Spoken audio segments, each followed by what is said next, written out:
तो अभी हमारा जुपिटर नोटबुक स्टार्ट हो चुका है, ठीक है। तो सबसे पहले हमें क्या करना है, हमें रिक्वायर्ड लाइब्रेरीज हमें फर्स्ट इंपोर्ट कर लेनी है, ठीक है।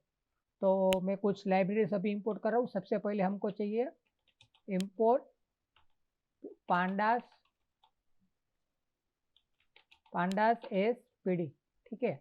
उसके अलावा हमें चाहिए रिक्वेस्ट, क्योंकि हमें वेबसाइट पे रिक्वेस्ट भेजनी होती है वहाँ से डेटा कलेक्ट करने के लिए, ठीक है। तो सेकंड लाइब्रेरी होगी इंपोर्ट रिक्वेस्ट। उसके अलावा हमको चाहिए जेसन, राइट, क्योंकि हम जिस लिंक पे से डेटा स्क्रैप करेंगे वो एक जेसन फाइल होगी, नॉट कि ओवर रेगुलर काइंड ऑफ जो फाइल आती है वो नहीं होगी, ठीक है। तो let's say I am import, ठीक है। और लास्ट लाइब्रेरी है might be required, might be not required, but let's skip this three, ठीक है। ये तीनों लाइब्रेरी हमारी इंपोर्ट हो चुकी है, ठीक है। अब चले जाते हैं हम अपनी वेबसाइट पे, ठीक है। आपको IPLT20.com का ये वेबसाइट है, ठीक है। हमें मैच का डेटा स्क्रैप करना है, लेट्स से मतलब सारी मैच का डेटा स्क्रैप करना है, बट आज के वीडियो में हम ट्राई करेंगे कि हम एटलीस्ट एक मैच का डेटा स्क्रैप करें। और might be in the next video हम ट्राई करेंगे कि हम उस चीज़ को ऑटोमेट करके पूरे 2023 के सारी मैचेस का डेटा कैसे निकालें, ठीक है। तो हम मैच सेंटर पे चले जाएंगे और ये जो फाइनल मैच है गुजरात वर्सेस चेन्नई का, वो यहाँ पे आ चुका है, ठीक है। और अब हमें इस पेज को स्क्रैप करना है, ठीक है। तो क्या करेंगे, हम राइट क्लिक करेंगे, इंस्पेक्ट पे चले जाएंगे, ठीक है। जो हमें लिंक चाहिए वो ढूंढना है, तो उसके लिए आपको एलिमेंट के कंसोल और यहाँ पे सोर्स करके एक ऑप्शन है, वहाँ पे चले जाना है। और वहाँ पे अभी आप देखोगे तो आपके इतने सारे सोर्स यहाँ पे मिलेंगे, ठीक है। तो अभी आपको ढूंढना है कि आपकी लिंक कहाँ पे है और कैसी दिखेगी, हम देखते हैं, ठीक है। तो अगर मैं यहाँ IPL में चला जाता हूँ और यहाँ पे फीड में मुझे पता है, ठीक है, मैंने ये ऑलरेडी एक बार कर चुका हूँ, तो मुझे पता है कि चीज़ें कहाँ हैं। अगर नहीं पता होगी तो आपको ये सारी साइट्स में जाके ऐसे हर चीज़ में जाके ढूंढना पड़ेगा। सिंस मैंने वो ऑलरेडी एक बार किया है, मुझे पता है कि मुझे कौन सी लिंक कहाँ पे मिलेगी। तो आप यहाँ पे अभी देखो, ये मैच शेड्यूल का डेटा है, ठीक है, कि यहाँ पे ये देखो जेसन फाइल है। अब जेसन फाइल आपको नहीं पता है तो जेसन फाइल का एक फॉर्मेट होता है जो जैसे कि पाइथन में डिक्शनरीज होती है, ठीक है, उस हिसाब से उसका डेटा मोस्टली दिखता है। तो एग्जांपल के तौर पे देखो, यहाँ पे इन्होंने मैच आईडी दिया है, ठीक है। तो ये मेरा की है और इसका मैच का वैल्यू है, ठीक है। ये मेरा की है, ये उसका वैल्यू है। तो यहाँ पे ये किसी भी मैच का समरी का डेटा है, बट हमें इस चीज़ का अभी ज़रूरत नहीं है, ठीक है। हमें क्या चाहिए, हमें जो गुजरात और CS के बीच जो मैच खेला गया था उसमें फर्स्ट बॉल से लास्ट बॉल तक क्या हुआ वो डिटेल चाहिए। तो वो हमें मिलेगी ये इनिंग 1 वाले। यहाँ पे भी अभी देखो हमारे पास दो ऑप्शन है, इनिंग 1 ऑन स्कोरिंग और कॉल बैक, ठीक है।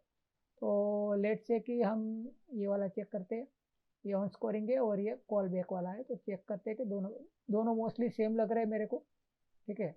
तो लेट्स से कि ये वाला लिंक को अभी मैं कॉपी कर लेता हूँ और आपको दिखाता हूँ कि ये लिंक में डेटा क्या है, ठीक है। कॉपी लिंक एड्रेस करेंगे, यहाँ पे मैं अगर इसको पेस्ट करता हूँ तो देखो ये पूरा का पूरा डेटा हमारा ऐसे दिख रहा है जेसन फाइल में, ठीक है। ये पूरा डेटा हम स्क्रैप करने वाले हैं और इसको एक मस्त एक्सेल फाइल में एक्सपोर्ट करने वाले, ठीक है। तो अभी नेक्स्ट स्टेप क्या होगा, ये URL को हमें हमारे जुपिटर नोटबुक में फर्स्ट लेके आना है, ठीक है। तो हम क्या कर सकते हैं कि हम एक वेरिएबल बनाते हैं रिस्पॉन्स करके, ठीक है। रिस्पॉन्स करके एक वेरिएबल बना लेते हैं, कोई भी आप नाम दे सकते हो। मैंने रिस्पॉन्स करके एक वेरिएबल बनाया और हम ये रिक्वेस्ट लाइब्रेरी का यूज़ करेंगे, ठीक है। तो हम बोलेंगे रिक्वेस्ट डॉट गेट और डॉट पोस्ट ऑप्शन आते हैं, ठीक है। हम डॉट गेट का यूज़ करेंगे और यहाँ पे हम अपना URL डाल देंगे। URL इज इक्वल टू हमारा URL ये वाला है, ठीक है। ये URL को हम यहाँ पे डाल के इसको एंटर कर देंगे। लेट्स सी कि ये लोड हो रहा है, यानी अगर नहीं लोड हो रहा है तो वी विल सी कि क्या एरर है। सिंस हमारा URL अभी लोड हो चुका है, ठीक है। अभी अगर मैं यहाँ पे रिस्पॉन्स को लोड करता हूँ तो देखो हमारा रिस्पॉन्स 200 मतलब परफेक्टली काम कर रहा है। ठीक है।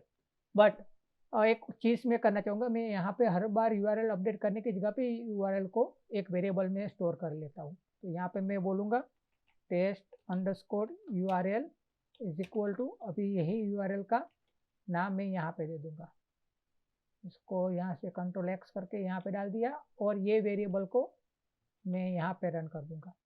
ठीक है, तो फर्स्ट हमारा ये लोड होगा, उसके बाद हमारा टेस्ट यूआरएल लोड होगा, उसके बाद हमने रिस्पॉन्स वेबसाइट को भेजा कि मुझे यहाँ से इस यूआरएल का डेटा लोड करना है। ठीक है, और हमें हमारा रिस्पॉन्स मिल रहा है। ठीक है, अभी क्या करना है, अभी एक और नया वेरिएबल बनाते हैं। ठीक है, इसको नाम देते हैं जेसन डेटा। ठीक है, जेसन_डेटा इज इक्वल टू, हम क्या बोलेंगे, जो हमारा रिस्पॉन्स है ऑलरेडी यहाँ पे, उस रिस्पॉन्स को टेक्स्ट में कन्वर्ट करते हैं, डॉट टेक्स्ट कर देंगे। ठीक है, तो अभी अगर मैं इसको चेक करता हूँ तो ये देखो, जो भी चीज़ मैंने आपको ये पेज पे दिखाई थी, राइट, यहाँ पे थी हमारी जो भी चीज़, वो अभी हमारे जुपिटर नोटबुक में, मतलब हमारे कोड में आ रही है। ठीक है, तो आई होप यहाँ तक आपको क्लियर है कि हमने क्या बात की। हमने रिक्वायर्ड लाइब्रेरीज इंपोर्ट की, हमने अपना यूआरएल फाइंड किया वेबसाइट पे से, जैसा कि मैंने आपको बताया कि अगर आप आपकी वेबसाइट पे चले जाओगे तो यहाँ पे राइट क्लिक करके इंस्पेक्ट एलिमेंट करके आपको सोर्स में से आपको वो आपका यूआरएल फाइंड करना है। ठीक है, यहाँ पे काफ़ी सारे यूआरएल है, बट हमको इनिंग वंस का डेटा चाहिए, तो हमने इनिंग्स वंस का यूआरएल ले लिया। उसके बाद थर्ड स्टेप हमने क्या किया, थर्ड स्टेप हमने वेबसाइट में रिक्वेस्ट भेजी ये यूआरएल के डेटा को हमारे कोड में लाने के लिए। तो इसके लिए हमने रिक्वेस्ट लाइब्रेरी का यूज़ किया और ये यूआरएल जो ऑलरेडी एक वेरिएबल में सेव था उस पर हमने रिक्वेस्ट डाली। ठीक है, उसके बाद जो भी डेटा आया उसको हमने एक वेरिएबल में स्टोर किया, जिसका नाम दिया हमने जेसन_लोड, और उसको टेक्स्ट के फॉर्मेट में हमने यहाँ पे निकाल लिया। ठीक है, अभी इसके बाद इसको मैं अभी रिमूव करके, अब लेट्स सी कि इस डेटा को हम जेसन में लोड करते हैं। ठीक है, तो let's try, data is equal to जो ये हमारा जेसन.json जेसन.लोड, ठीक है, और उसमें हमारा ये वेरिएबल है, उसका नाम हम डाल देंगे। ठीक है, और अभी लेट्स सी कि ये क्या काम करता है या नहीं करता है। ठीक है, तो यहाँ पे आ रहा है एरर। ठीक है, और रीज़न क्या है कि हम जो जेसन लाइब्रेरी, मतलब जेसन फाइल को एक्सेस करना चाहते हैं, और अभी जो हमारी फाइल है वो जेसन फॉर्मेट में नहीं है। रीज़न भी ये देखो, ये यहाँ से स्टार्ट हो रहा है, तो हमें ये पार्ट, ठीक है, क्योंकि हमारा जो मैंने पहले ही बोला कि जो जेसन फाइल होता है वो पाइथन की डिक्शनरी की तरह होता है, तो इतना एक्स्ट्रा डेटा हमारे में आ रहा है। और अगर आप लास्ट में चेक करोगे तो लास्ट में भी हमें ये यहाँ तक का डेटा हमें रिमूव करना है, तो हमें ये दो चीज़ें और आगे की ये चीज़ें रिमूव करके ही इस डेटा को हम लोड कर पाएंगे हमारे सिस्टम में। इसके लिए हम क्या करेंगे, इसके लिए हमारे पास एक ऑप्शन है कि पाइथन में स्ट्रिंग स्लाइसिंग का आपने नाम सुना होगा, अगर आप पाइथन से वाकिफ़ है तो हम इस फाइल के डेटा को स्लाइसिंग करेंगे। ठीक है, और कैसे करेंगे, चलिए वो करते हैं काम स्टार्ट। तो पहले एक मैं वेरिएबल बना लेता हूँ जिसका नाम देख देंगे हम start_index। ठीक है, मतलब इस जो स्टार्ट इंडेक्स है उसके बाद का ही हमें डेटा चाहिए। ठीक है, तो हम क्या करेंगे, ये रिस्पॉन्स जो टेक्स्ट तो करेंगे ही करेंगे, हमें वो तो चाहिए। उसके बाद हम क्या करेंगे, उसके अंदर फाइंड करो, क्या फाइंड करना है आपको। ठीक है, इसके अंदर आपको क्या फाइंड करना है, तो आप फाइंड करो ये हमारा जिसको पता नहीं इंग्लिश में भूल गया, बट काउंस बोलते हैं। ठीक है, हमें, और नहीं सी नहीं, हमको ये वाला वर्ड फाइंड करना है। ठीक है, ये वाला वर्ड हमको फाइंड करना है। अगेन मैं आपको बता रहा हूँ कि क्यों हम वो फाइंड कर रहे हैं, क्योंकि देखो इससे पहले का डेटा हमें निकालना है। ठीक है, तो हम इसको ही फाइंड कर रहे हैं, तो जब ये फाइंड हो जाएगा उसके आगे का हमको सब कुछ निकाल देना है। ठीक है, तो हमने उसको फाइंड किया और हमने क्या बोला, उसके अलावा एक और वेरिएबल को रिमूव कर दो, तो ये मेरा बन गया स्टार्ट इंडेक्स। ठीक है, तो इसको रन करूंगा, कोई एरर नहीं आएगा। ठीक है, सेम वे भी हम बनाएंगे क्या, एंड इंडेक्स, एंड_इंडेक्स। ठीक है, और इसमें भी सेम चीज़, इसको कॉपी कर लेना है यहाँ तक। ठीक है, और हमें इसकी जगह पे इसका जो रिवर्स वाला पार्ट है वो चाहिए। अगेन अगर आप डेटा में जाओगे, क्योंकि ये डिक्शनरी तो हमें यहाँ से लेके अगर हम डाउन तक जाए तो ये सारा डेटा हमें चाहिए, राइट। तो हमें यहाँ तक का डेटा चाहिए, तो हमें ये पार्ट निकालना है, राइट। तो हम क्या बोलेंगे, ये वाला पार्ट भी रन कर दो, ठीक है। अभी हमारा स्टार्ट इंडेक्स एंड इंडेक्स बन के आ गया है, ठीक है। अब जब हम जेसन डेटा को जेसन रिस्पॉन्स डॉट टेक्स्ट करते हैं, ठीक है।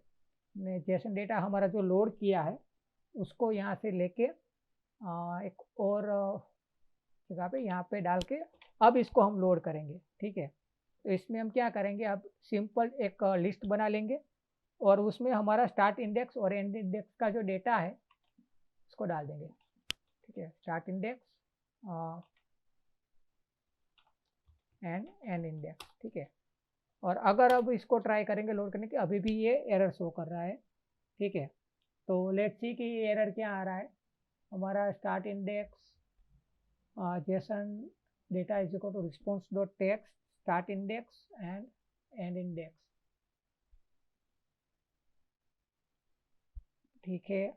ओके, हाँ हाँ हाँ, हमें अब क्या करना है, आर फाइंड। और अभी इसका मैं रीज़न बताता हूँ आर फाइंड क्यों करना है।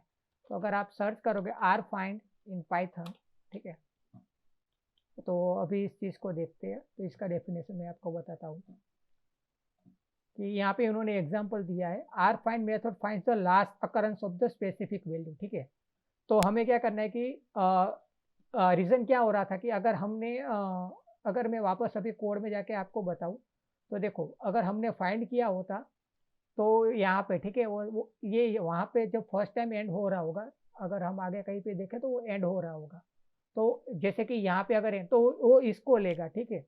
हमें ये वाला पार्ट नहीं चाहिए, हमें क्या चाहिए, हमें वो जो लास्ट में है वो चाहिए। इसीलिए हमको आर फाइंड यूज़ करना था, ठीक है। तो ये हमारा एक छोटा सा एरर था जो हमने सोल्व कर दिया है, ठीक है। अब लेट्स सी, अगेन इसको रन करते, अगेन इस चीज़ को रन करते और लेट्स सी कि अब ये काम करेगा या नहीं करेगा। अगर एरर आती है तो हम सोल्व करेंगे, ठीक है। अभी भी एरर आ रही है, और क्या एरर आ रही है अभी हम वो वापस चेक करते हैं, ठीक है। तो हमने response dot text dot are find किया,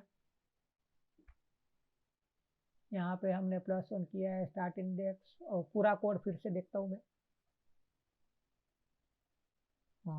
run this, run this, run this, run start index, run and index, Jason underscore data, और अभी इसको रन करते हैं, अभी भी एरर आ रही है, ठीक है। Data is equal to JSON loads, okay, यहाँ पे एक स्पेलिंग मिस्टेक है। अब इसको लोड किया तो हमारा इश्यू अभी रिजोल्व हो चुका है, ठीक है।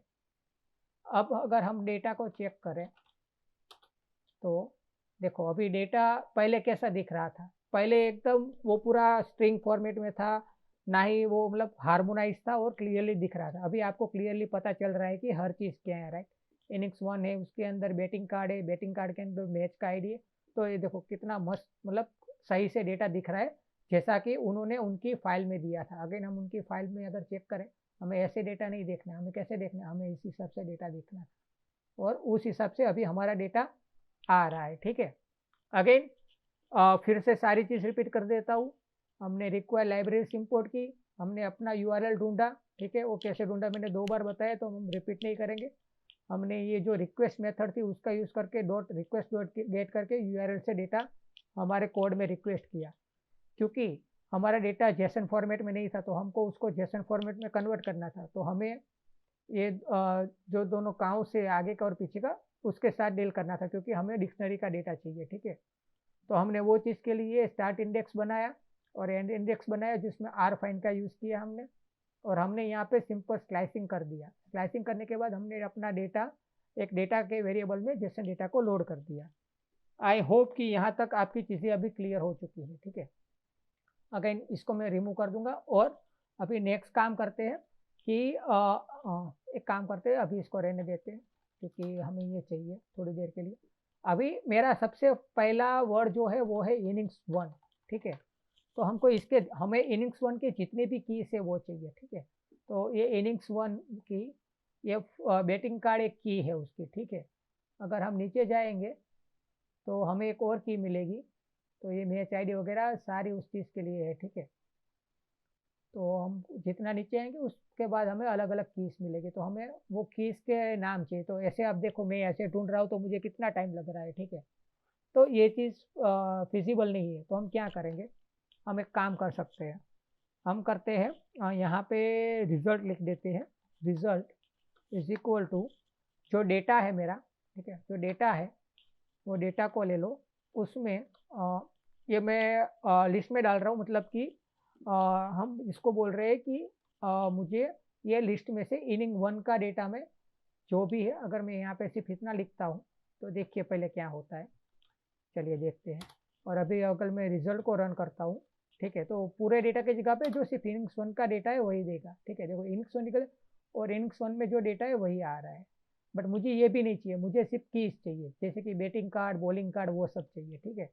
तो मैं क्या करूँगा, इसको कर दूंगा .keys कीज, और मैं अगर इसको अभी एंटर करके आगे रिजल्ट करता हूँ तो देखो मुझे अपनी सारी कीज मिल चुकी है, ठीक है।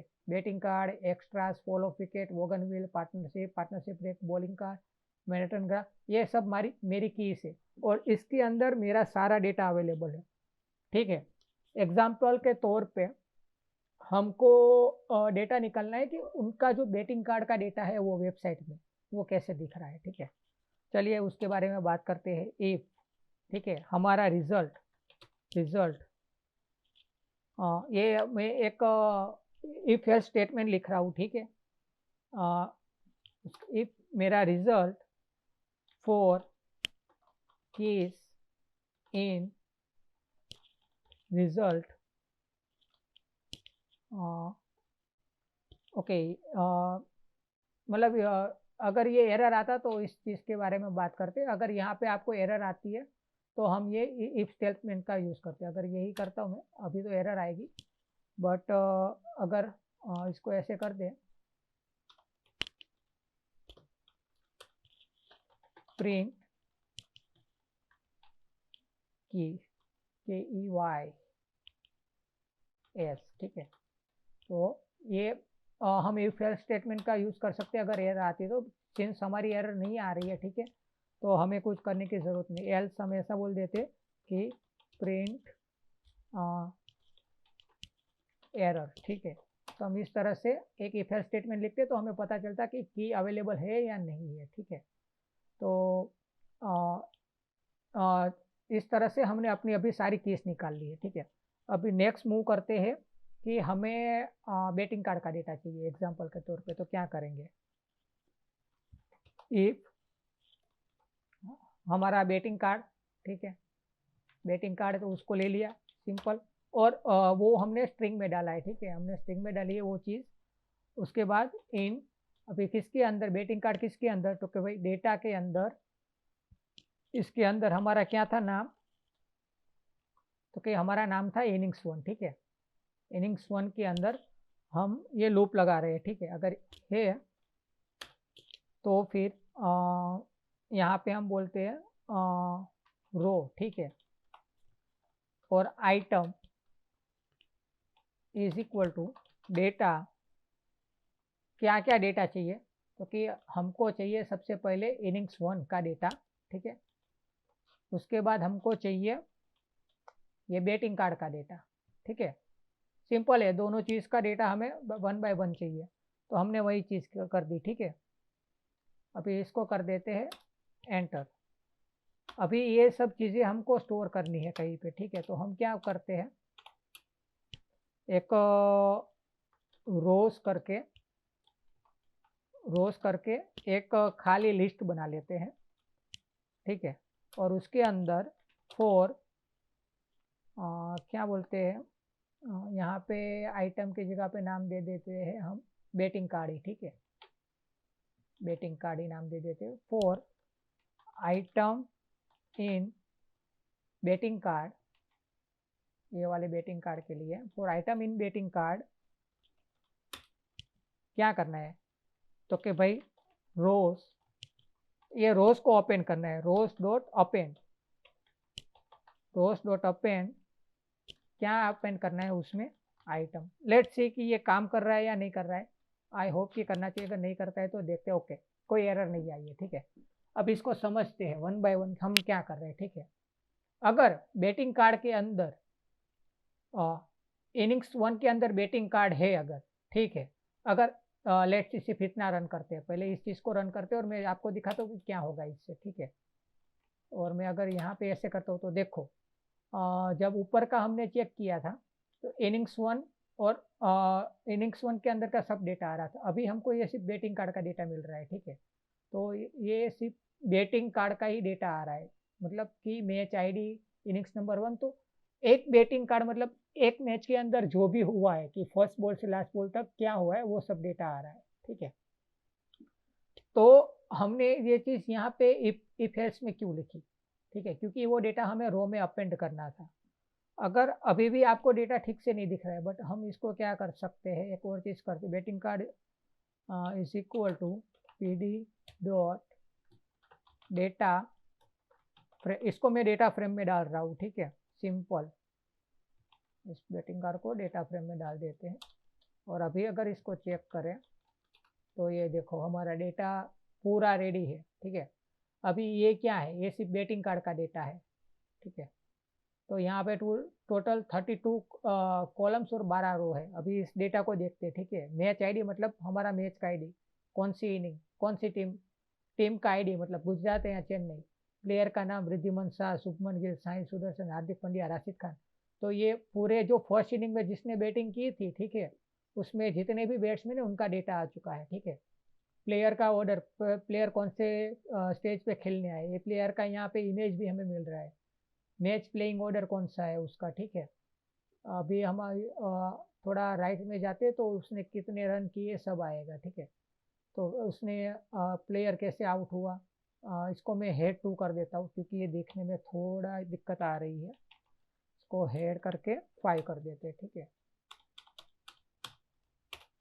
तो अभी मैं इसको स्क्रॉल कर पाऊंगा, उसको छोटा कर देते हैं, ठीक है। तो देखो किस बॉलर ने आउट किया है। तो आप अब ये कौन सा चीज़ दिखा रही, मैं आपको यहाँ वेबसाइट पे जाकर दिखाता हूँ, ठीक है, ताकि आपको आइडिया आए। तो आप अगर गुजरात की इनिंग में जाओगे और यहाँ पे अगर आप स्कोर कार्ड में जाओगे तो आपको ये वाला डेटा दिख रहा है, ठीक है। आपको ये वाला डेटा दिख रहा है वहाँ पे, चेक करते हैं, ठीक है। रिद्धिमान शाह को MS धोनी ने कैच किया, दीपक चहर ने बॉलर था, ठीक है। तो देखो MS धोनी ने कैच किया, दीपक चहर ने आउट किया, बॉलर नेम क्या था, ठीक है भाई, दीपक चहर था। बाउंड्री फ्रीक्वेंसी 6.50, ठीक है। तो वो एक्स्ट्रा डेटा यहाँ पे रहे। स्ट्राइक रेट कितना था बैट्समैन का, विकेट नंबर, कौन से नंबर पे उसका विकेट गिरा, ठीक है। अगेंस्ट फास्ट कितने परसेंटेज है, अगेंस्ट स्पिन कितने परसेंटेज उसके उसने रन बनाए हैं, प्लेयर आईडी क्या है, ठीक है। तो ये हमें बैटिंग कार्ड का हमें डेटा मिला, बट हमारे पर्पस के लिए हमको बैटिंग कार्ड का डेटा नहीं चाहिए। हमें चाहिए कौन सी चीज़ का, तो कि भाई हमको चाहिए डेटा एक्स्ट्रास का नहीं चाहिए, फॉल ऑफ विकेट का नहीं चाहिए, पार्टनरशिप का नहीं चाहिए, बॉलिंग कार्ड का नहीं चाहिए, हमको चाहिए ओवर हिस्ट्री, ठीक है। ओवर हिस्ट्री का हम डेटा ले लेंगे यहाँ पे। If over history in over history, इस चीज़ को रन करते हैं सिंपल, और सॉरी इस चीज़ को रन करते हैं, इस चीज़ को भी रन करते हैं और इसको भी रन करते हैं ताकि हमारा डेटा आ जाए। ओके, हमने यहाँ पे सेव नहीं किया था, सॉरी, ठीक है। ये हुआ हमारा टोटल। इस चीज़ को देखो, फर्स्ट बॉल की किसने डाला, ठीक है, एक्चुअल बॉल नंबर, इनिंग कौन सा है, फर्स्ट बॉल को किसने खेला, कौन सी लेंथ पे बॉल गिरा है, ठीक है। और इसके अलावा काफ़ी सारी कॉलम्स है जो यहाँ पे अभी नहीं दिख रही है, ठीक है, जो यहाँ पे ऐसे डॉट डॉट डॉट दिख रहा है, ठीक है। तो ये काफ़ी सारी कॉलम्स नहीं दिख रही। अब आप सोचोगे कि ये सिंपल हो रहा था तो हमने ये चीज़ क्यों की, ठीक है। हाँ, वो भी बात सही है, क्योंकि मैं मोस्टली क्या करता हूँ, इफ एल्स स्टेटमेंट रन करता हूँ ताकि अगर कोई एरर आती है, जैसा कि मैंने ऊपर भी बताया कि आप सिंपल रिजल्ट करके भी ये चीज़ कर सकते थे, ठीक है। आप सिंपल रिजल्ट करते तो भी वो चीज़ आती, और आप ये इफ एल्स स्टेटमेंट करते तो भी वो चीज़ आती, ठीक है। बट ऑलवेज अगर आप इफ एल्स स्टेटमेंट का यूज़ कर रहे हो तो आपको पता चल रहा है कि आपकी एरर कहाँ पे आ रही है। Same goes for this, like if over history, अगर ओवर हिस्ट्री है तो ही वो आगे बढ़ेगा इनिंग्स 1 में चेक करने के, अगर वो नहीं है तो आगे नहीं बढ़ेगा, ठीक है, उसके बाद ही वो डेटा अपेंड करेगा।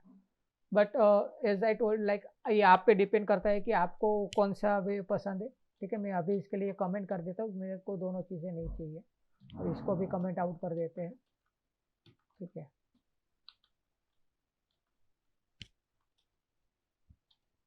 तो ये हमारा इनिंग्स 1 का, एक मैच का इनिंग्स 1 का डेटा आ चुका है। ठीक है, एकदम सिंपल है। अभी इसको हमको एक्सपोर्ट करना है CSV में। ठीक है, तो CSV में एक्सपोर्ट कैसे करें? ठीक है, तो अभी उस चीज़ के बारे में देखते हैं कि इसको एक्सपोर्ट कैसे करते हैं। सिंपल ओवर हिस्ट्री को लेके, ओवर हिस्ट्री, ठीक है, ओवर हिस्ट्री यहाँ पे मैं नाम दूंगा ओवर हिस्ट्री अंडरस्कोर DF। मेरे को नाम अपने हिसाब से ही चाहिए ताकि मुझे पता चले DF है। Over history DF and over history DF head चाहिए। ठीक है, अब इसको हम over history DF dot two underscore CSV। ठीक है, अभी इसको CSV में एक्सपोर्ट करना है, तो अभी इसको नाम देते हैं, लेट से मैच नंबर हमारा कौन सा है, मैच के हिसाब से 1046। ठीक है, 1046.CSV। ठीक है, अब लेट्स से कि हमारी 1046 फाइल बन के आ चुकी है। अब इस फाइल को ओपन करते हो और फिंगर क्रॉस कि हमारा डेटा अवेलेबल हो। ठीक है, and as you can see हमारा डेटा आ चुका है। टोटल 43 नहीं, टोटल कितनी कॉलम्स है, 127 रोज अवेलेबल है हमारे डेटा में। और यहाँ पे कहीं पे ब्लैंक आ रहा है, माइट बी, पता नहीं, नो बॉल या कुछ हो सकता है, नॉट श्योर किस वजह से ब्लैंक आ रहा है। बट अगर डेटा में ब्लैंक है तो यहाँ पे भी ब्लैंक आएगा। और इस चीज़ को जब हम डेटा एनालिसिस करेंगे तब इस चीज़ को हैंडल करेंगे। ठीक है, अब भी ये आ गया हमारे इनिंग्स 1 का डेटा। ठीक है, अभी अगर नेक्स्ट मैच का डेटा चाहिए होता तो हम क्या करते? ठीक है, इस चीज़ को हम ऑटोमेट करेंगे नेक्स्ट वीडियो में। अभी के लिए आप देख सकते हो कि हमारा डेटा मतलब आ रहा है। और मैं आपको एक और चीज़ बताता हूँ कि अगर 1046 की जगह पे 1045 करते, ठीक है, और आप ये पीछे का निकाल सकते हो। ठीक है, इसकी ज़रूरत नहीं है। तो अभी इस चीज़ को वापस रन करते हैं। देखो,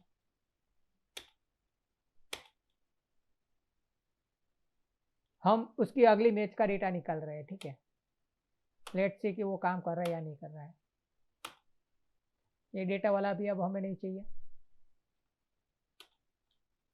ये रिजल्ट चाहिए हमको।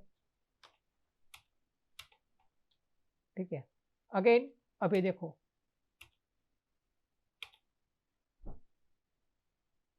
यहाँ पे एरर आ रही है क्योंकि ऑलरेडी फाइल अवेलेबल है 1046 के नाम से, तो इसको नाम देते हैं 1045। ठीक है, और हमारी फाइल एक्सपोर्ट हो गई। देखा कितना फास्ट है ये चीज़, कितना फास्ट है, देख। और अभी अब यहाँ पे आप चेक करोगे, अगेन सी, ये यहाँ पे बैट्समैन गुजरात का ही मैच था, लेकिन मुंबई के बॉलर्स थे। ठीक है, बॉलर नेम जेसन बेरेंडॉफ, मतलब वो मुंबई और गुजरात का मैच था। ठीक है, तो ये डेटा भी चेंज हो चुका है उस हिसाब से। लास्ट टाइम में 127 रोज थी, अभी इसमें अगर हम चेक करें तो इसमें कुछ ज़्यादा रो होगी, इसमें 129 रोज है। ठीक है, तो हमारा डेटा ये आ चुका है बन के। Ball number 99, okay, over number 9 का बॉल नंबर 99 पॉसिबल नहीं है कि 99 बोलो, तो ये एक्स्ट्रा कुछ डेटा आ रहा है, इसको हमें हैंडल करना पड़ेगा, रिमूव करनी पड़ेगी एक्स्ट्रा रोज। ठीक है, बट हाँ, इस हिसाब से आप मैन्युअली भी कर सकते हो। यहाँ पे मैच ID 1045 आ चुका है।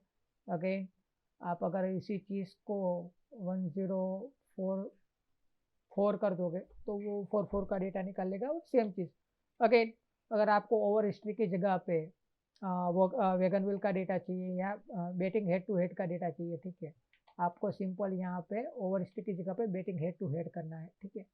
और अगर हम रन करते हैं ये डेटा को वापस, ठीक है,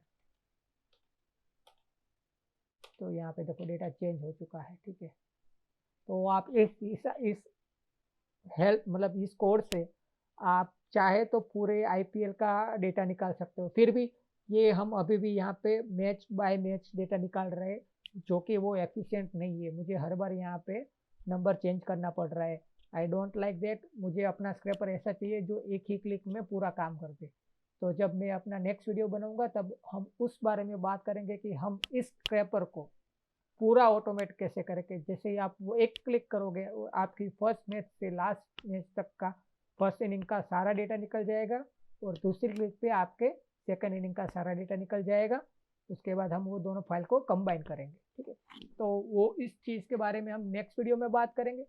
तो आई होप कि आपको ये वीडियो पसंद आई हो और जल्दी ही नेक्स्ट वीडियो में मिलेंगे। तब तक के लिए thank you and keep learning. And आपको अगर कोई इम्प्रूवमेंट मुझे सजेस्ट करना है प्लीज़ कमेंट में बताइए। वीडियो पसंद आई तो अपने दोस्तों को बताइए।